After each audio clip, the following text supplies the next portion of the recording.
everyone. I'm John Evans. Welcome back for another episode of One-on-One. Peter Zampa is everywhere. Reporting in New York. In Albany, Georgia. Here in Portland. Reporting in Chicago. We're in Philadelphia. Reporting in Williamsport, Pennsylvania. Reporting in Washington. I'm Peter Zampa. As senior national correspondent for Gray Media, Peter travels the country covering major news stories for WECT and more than 100 other newsrooms. He also does a regular series called Listening to America. Peter's not traveling today, though. He's joining us from New York City, his home base of operations. Peter, welcome to the One-on-One with John Evans podcast. It is a pleasure, John. Thanks for having me. I appreciate you joining us. No one has written a book that I know of, Peter, that says how to be a senior national correspondent. So how have you taken this job and kind of molded it to something you want to do every day? Yeah, it's a good question because it still feels like the job is relatively new. And at the end of the day, it's just a title. But what I would say is that I really kind of stuck my foot in the door right after college with Gray Media in Washington, D.C., and I didn't let them shut it. It's been 10 plus years of me not letting them shut it, and the relationship has just improved. I've seen our amazing station group grow like nothing else you can really compare. When I began, I believe we were at 40 some odd stations, and now, as you mentioned, we're at about 115. So that is quite some growth, and with that growth comes a lot more responsibility. But really, at the end of the day, it's an honor to be able to not just have a couple of stations to talk to and to tell stories through, but this many, really touching every corner of our country. It is an incredible thing to see. What is a day like for a senior national correspondent? I know you're on the road a ton with Listening to America, but what's a normal, if there is such a thing, as a normal day for Peter Zampa? It really varies. Sometimes I say I have my day job and my side gig, which is where I get to travel around and meet all of our amazing viewers, and they welcome me into their homes. Our normal day could vary. It depends on where I am. If I'm in Washington, D.C., which I was for 8.5 years, that could mean that I'm on Capitol Hill or at the White House or at the Supreme Court. Here in New York, it can mean that I'm at the United Nations on any given day, down at Wall Street if there's big breaking financial news. A lot of what we've done is court reporting here, whether it be Donald Trump, who was on trial here for a number of months, or Nicolas Maduro, the former president of Venezuela, who was recently extradited here to New York City. And that's really a huge benefit of being in New York. So much is happening here that folks might not think of. They might think of Washington, D.C. when it comes to these big court cases or big diplomatic efforts, but a lot of that is going on right here in New York. And I also get to talk live with a lot of our stations every other night. For a number of hours. We talk about the latest headlines. Maybe I did a story that day that we want to dive deeper into, but it really does run the gamut. Now, you mentioned that you were with Gray's D.C. Washington Bureau for nearly 9 years. But if I'm not mistaken, you were a one-man band doing that, right? One of those people that shoot their own stuff, edit their own stuff, and write their own stuff, correct? That is correct. So how did you balance doing that on a daily basis and reporting alongside network people that have their own videographer, that have oftentimes their own audio person alongside? Was that a tough thing to get used to? It's a great question because you might think, well, we're at a disadvantage going in without all of those resources behind us.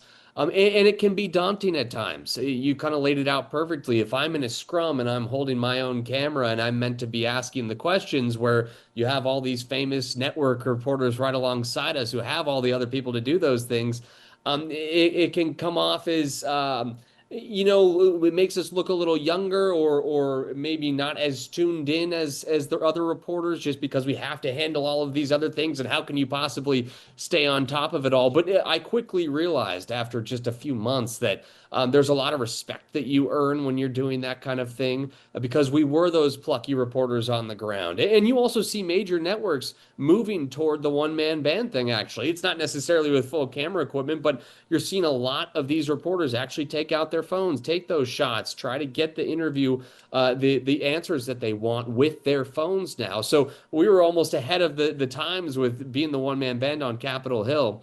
But another thing we really had going for us was our company.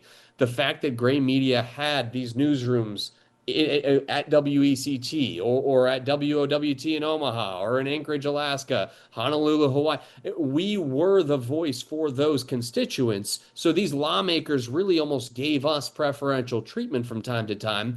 Not just out of the goodness of their heart, though you might want to think that, but because they're constantly running for re-election. And who is going to vote for them? It's the people who are watching our newscast, not the people who are watching in networks or cable news all the time. They are the ones watching your local news, John, and they want to get on your local news. Did that make you a better storyteller? Did it make you almost have to be a better storyteller? And you knew what you had because you were right there shooting the video. So you knew what you had in your back pocket when you sat down and started to write and edit, correct? Exactly. And I don't want to say I'm a control freak or anything like that, but man, does it feel good to have control of the process from start to finish. And I'm big on organization. I got to get my, everything set for the day. I don't want to boast here, but I'm very serious about deadlines. I probably can count on one hand how many I've missed over all these years, just because to me, that's a pass or fail. We need to be on WECT at 5 p.m. If my deadline is 4:30, we're doing it. Whatever I have, we're doing it. So having that control, and yes, for the storytelling element, I know exactly where this element is going to fit with all that sound I just got with that shot I decided to take outside the Capitol, getting down on my hands and knees just to get that, whatever it might, all of these things, exactly like you laid out, what you have in your head, what you can go to the editing booth with to make it all happen. Now, there had to be a time or two or three where you're trying to get that lawmaker, because we've all tried to do it. We've all walked down a hallway as somebody doesn't want to stop for the scrum or do that. But you had to do that, I imagine, more than once with the camera, with the microphone and everything. Do you have a tale of one of those times when you had to do that and balance everything that you were carrying? Oof, really putting me on the spot here. I'll say it like I think back to 2016 when I think about kind of the pluckiness of our job in the Benghazi hearings with Hillary Clinton. And, being part of all of that madness constantly was a lot to handle. And yes, you have your camera just trying to get a steady shot. And that was really my first sort of welcome to the big leagues moment where this is the story that's going on right now. And you are doing this differently than everyone else. You just got to stick through it, put in the long hours, and just make sure you're getting something out of this, that you're not just there to be part of the history, but that you're also telling about it as well. That was probably one of those, sorry, I don't have a better answer for you, No. try not to trip and fall, but going through those hallways, there have been many times where we've had to just kind of make it happen. With 115 different stations, as you talked about earlier, relying on you in Washington, D.C. and on your reporting, how do you decide on which maybe national story to cover that's going to be as interesting, as important to Wilmington as it is to Omaha, to Alaska, to Georgia, and all the other locations where Gray has a station? Yeah, it really can be a challenge. And sometimes a big national headline, not people in none of those places really care about it, even though we might, just from a news junkie perspective, if you will. But it is a great question, because going to, sort of my, not my side gig, I'll call it, the Listening to America, the really fun, great stories we get to tell on the road, that's always the first goal. I will say, hey, in Fargo, North Dakota, where I was last week, I'm looking for a story that is very local to Fargo, North Dakota, but it's got to have appeal in Wilmington. It's got to have appeal not Jacksonville. How am I forgetting our stations? It's got to have that broad appeal everywhere. Yeah. And not all of them do. Some of them can feel very specific, but that is always my goal is I don't want just one station. I want one station to feel like they can relate the most, maybe, but I don't want it to just be their story because all of our viewers can relate to a lot of this stuff on some level, even if it's not literally in their backyard. But we do want to make that story that this person is telling us in their living room feel like it's someone they know down the street, even if they're thousands of miles away. So it's a good question because that is always the goal. You know, to news junkies like you and I, it's always been that the enjoyment of putting the story together that you said that people can relate to. In a town like D.C., where so many people can be, let's face it, I'm going to use the word plastic because they have a reason for doing everything almost. Did you feel, was there a specific time when you felt like you didn't have to prove yourself anymore, that you could do this job on a daily basis and you can handle the rigors of Washington, D.C.?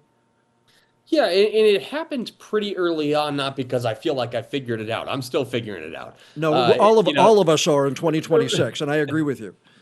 right. You know, and it's not, I think I came in with a lot of preconceived notions into DC, like I was ready for this and I deserve this. None of that was true. You know, sometimes you have to get rid of the college cockiness, and that hits you pretty quick in a town like DC. But once I realized that we were doing something a lot different than the networks, we weren't always doing the story, the news of the day story, the big headline. We were trying to find those pockets I'm working on a story right now about bison, so this comes to mind. We were keyed in on the National Bison Legacy Act that made it our national mammal because we had those stations in Fargo or Colorado. That's not something people were focused on, if you can believe it or not, on any given day. And that's really what separated us because some of our viewers out there might not know how this works, but we also have affiliate services out there. So CBS, ABC, NBC, Fox, they all have people in DC who can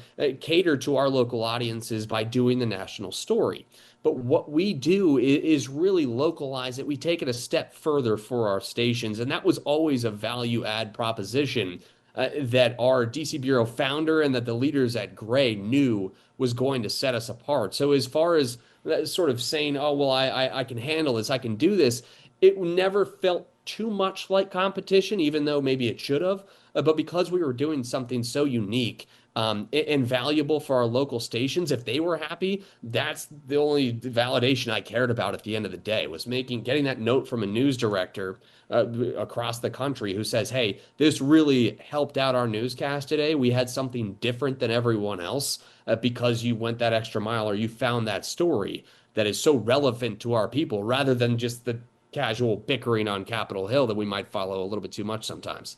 You mentioned listening to America, and frankly, I really think those pieces are pretty cool because I think it takes someone from America and it try to relate them to the rest of the country and what they're going through. Whether it be the train crash in Ohio or the Bison Act that you were talking about, or West Virginia and how they want to be known across the country. How did listening to America really kind of develop, and how much do you put into that compared to the trials of Maduro and everything else that you do on a weekly basis? Yeah, so this listening to America is what keeps me up at night. Literally last night. So as far as what takes up most of my time, we can be reactionary to whatever the day is going to give us, or we can be proactive, and that's a lot of what listening to America demands. It demands me thinking out these stories, figuring out how to be a travel agent so I can make sure I get my 3 stories each week that I travel to these amazing places. How it came about, I believe it was a midterm election was coming up. I want to say 2022 is likely. And we just said, okay, let's think about a number of issues that people are going to be voting on. And let's go figure out a way to hear those real American voices from the voters. What are their concerns when it comes to prescription drugs, when it comes to housing affordability? And then it really spiraled from there. Initially, it was going to be more of an interview format, but then we said, hey, we can really get some video in here. We can really make these things sing. We can let people listen to these voices and also listen to their surrounding environment with beautiful natural sound and see the pictures in their homes and also in their towns. And then we just started looking at every issue really under the sun. And it just kind of became this beast where now every other week you get these awesome stories that I feel so blessed to tell. Because I can't lie. You have a cool job, John, but the fact that my boss has let me travel around the country and go to all these living rooms, it's pretty special. Yeah, I can imagine being out on a bison farm in Montana or someplace like that, and then next 2 weeks later, being on the train tracks in Ohio where a train derailed a couple of years ago and people are still fighting for justice. The difference in those two things and the creativity that it forces you to come up with has got to be a challenge, each one in their own right. I think it would be one of the coolest jobs ever. It is. You laid it out perfectly because, and everywhere I go, I get to tell them, well, yeah, today's bison. Tomorrow is OB access in rural communities. And the fact that we have over 1,000 counties that don't have proper obstetrics care across this country, that's a serious issue that can bring up a lot of pain for some people. Also, I went to an independent grocer who's just skating by, and she's also being blamed for high grocery prices right now. So it's kind of that those are the three stories I just got back from doing in the Fargo, Minnesota area. And yes, you're right. Your head is always kind of on a swivel. What's next? But how can I also stay in this moment and not think about tomorrow, which is going to be stressful as well? How can I focus on these amazing creatures, these bison that are just right next to me when they probably shouldn't be? It is so special. But again, that's why I wake up at night because you mentioned the Ohio train derailment. I woke up at 2:30 this morning in a cold sweat thinking, are these people going to feel like I did them justice? And this is something that I constantly think about. I know you probably do too. Every storyteller does. It's frightening to hit submit on these pieces, even though I went over it, my photographer went over it, my bosses went over it.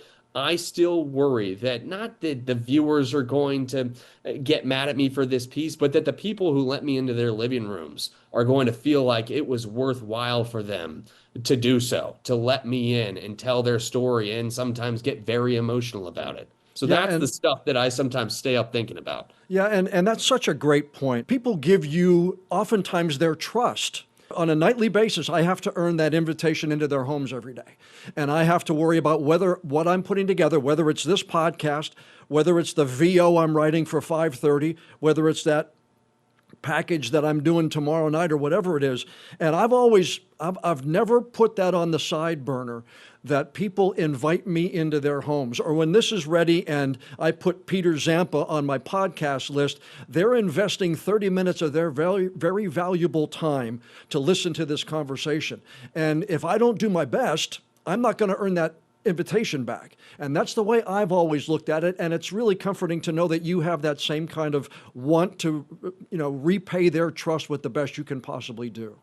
Yeah, and to be very clear, it is not a burden. It is the ultimate privilege in this job that people keep allowing us to do this.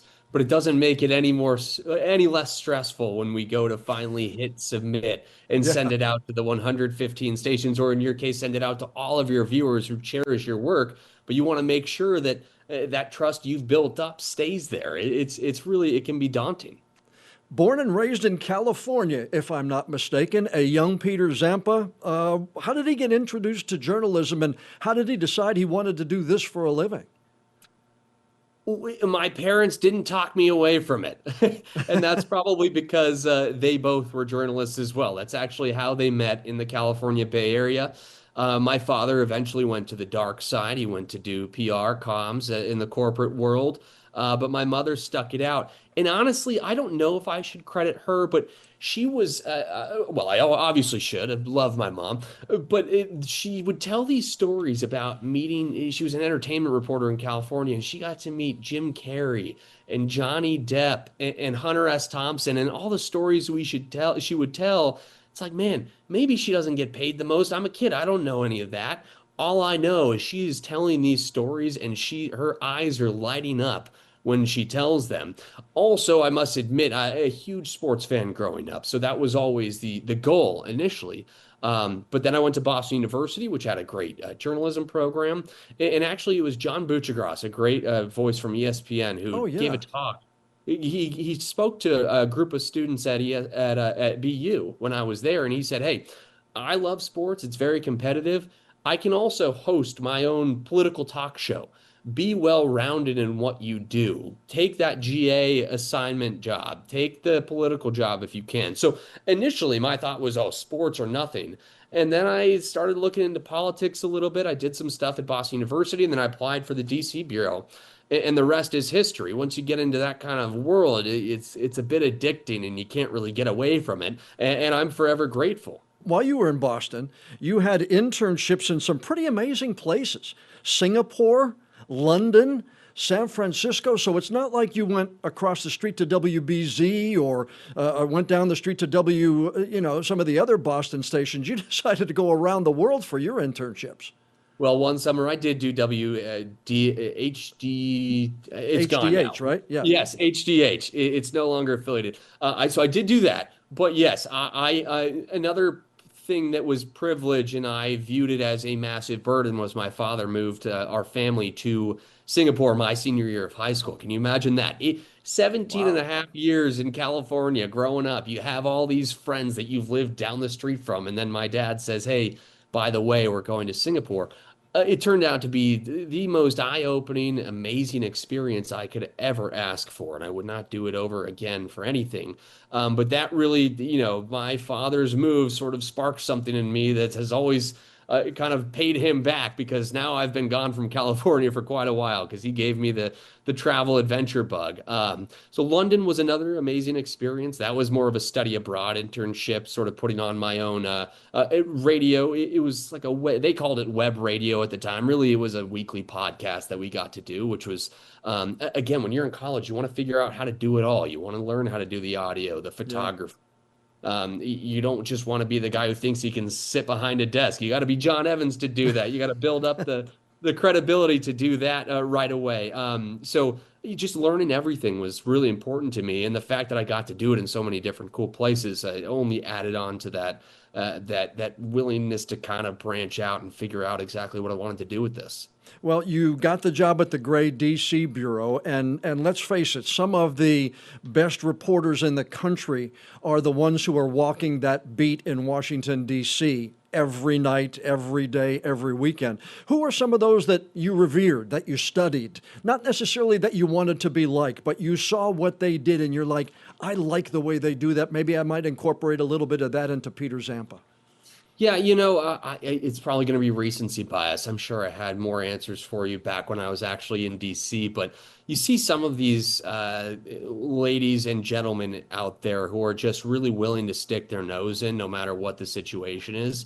And people like Manu Raju or like Jonathan Carl, some of these other folks who are the ABC lady who's now, I think, at the White House, if I'm not mistaken, but I think her name is Rachel Scott. These are the people who are just busting their butt to make sure that they get that information. And a lot of it is relationship building. And that is something that I always wanted to get better at, just because these people seem to have this relationship with these lawmakers where it's like, hey, we need each other. Let's keep going. We can butt heads. But at the end of the day, we both have a duty to our constituents. So let's figure out a way to get this. And some of those people are really just putting in the long hours. And that's really not just the TV people. Some of these print people or these, people who work for Politico or Punchbowl News, they're the ones who are really putting in the long hours, just sitting down, because we always got to be on TV at some point. So we get a little reprieve from just sitting outside the speaker's office. But for some of these guys, man, they are just there nonstop. It is their life. Whether you like it or not, they obviously don't have a choice because they are now fully addicted, as I kind of alluded to earlier. It is their life. For some people, it's not what they want, but on Capitol Hill and at the White House, it really has to be what you want. I tell people the business has changed dramatically since I've been in it now 40, almost 50 years in broadcasting. But how we do what we do hasn't changed. What do you think about the changes in this business in just the 11 or 12 years since you've been out of college? Yeah, well, as I said, the ability to shoot with your phone is fascinating. That seems to be the way things are moving. The social media aspect, the fact that you have to do it, that was not always something that I loved doing. Sometimes cringe looking at things that you see out there, but it's part of the ball game now. It is. Some people would say it is the ball game because our industry is evolving, and there are going to be things that just look a lot different. The use of AI, of course, we have to fit AI into every podcast we're on now. Yeah. But it just, that stuff, I mean, the technology that we're talking about now just was unfathomable when I started back in 2015, really. And now everything has changed, literally. Your bio mentions that you love tuning into a daytime baseball game to kind of unwind a little bit. As I was doing research for our talk today, I found a video, I guess just after you started with the Gray DC Bureau, where you said you were an Oakland A's fan. Is that still the truth, or did you kind of make it over to the national side of things since you were in DC for so long? No, yeah, I'm a little upset that you're bringing this up right now, John, but all right, we can do this. First of all, that bio is outdated. I do not like tuning into baseball games anymore, as you can imagine, because it's a part of your childhood that's really been, and I can get as serious as you want about this, but when you grow up doing things like that mean the world to you, and then you see rich people or leaders kind of blow it all up in your face, no matter how old you are, that hurts.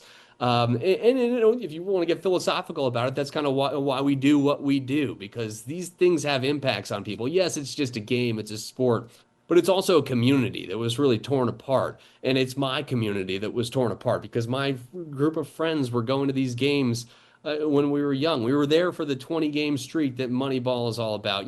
All these things are so formative, and to have it ripped away. I know I'm making this really depressing all of a sudden, but you poked a bear that you didn't want to poke there, John, because this meant a lot to me, and I'm still in denial until they move to Vegas officially.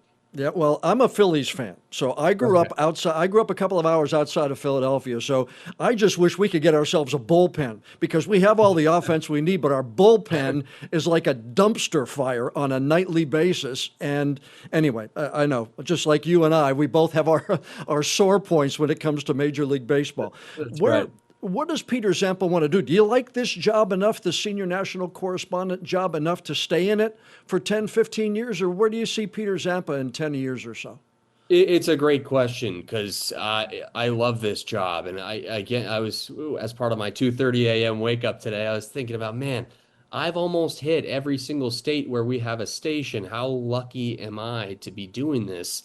And there are still so many, there will never be a shortage of stories. It feels like, obviously when I started, we had the end of the Obama years, but then when President Trump and Hillary Clinton faced off, everything seemed to change as far as interest in politics and bringing these issues home to people to understand and really figure out what all of this means for them beyond all the vitriol. So yeah, these stories are they're why we do it. So I would love to keep telling these stories for as long as I can. 10, 15 years, my goodness, that's a long ways out. I just had a little baby girl, so who knows where I will be, but it's a long ways out. Well, congratulations on joining the fatherhood group with the rest of us. Thank you. Yeah, it's been quite the ride.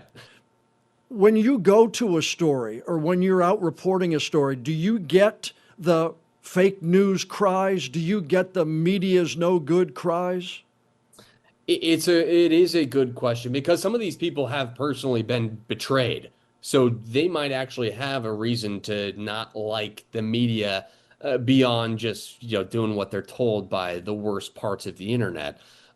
It's not as much, but sometimes you have to be quick to explain exactly who you are, that you don't have an agenda, that you do want to just tell their story. And a lot of these people will look me up beforehand, so they'll kind of know, hey, I don't know if it's going to be a good story, but he's going to give me a fair shot here based on what I've seen.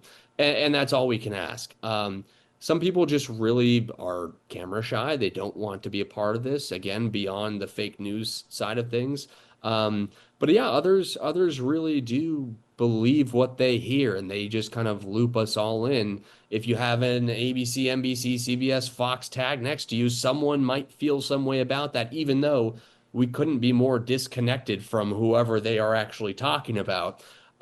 We are our own people, and even people within those entities that seem to be so polarizing right now don't deserve those monikers either. Obviously, we know that most of them are really people who are trying to do the right thing and tell these stories.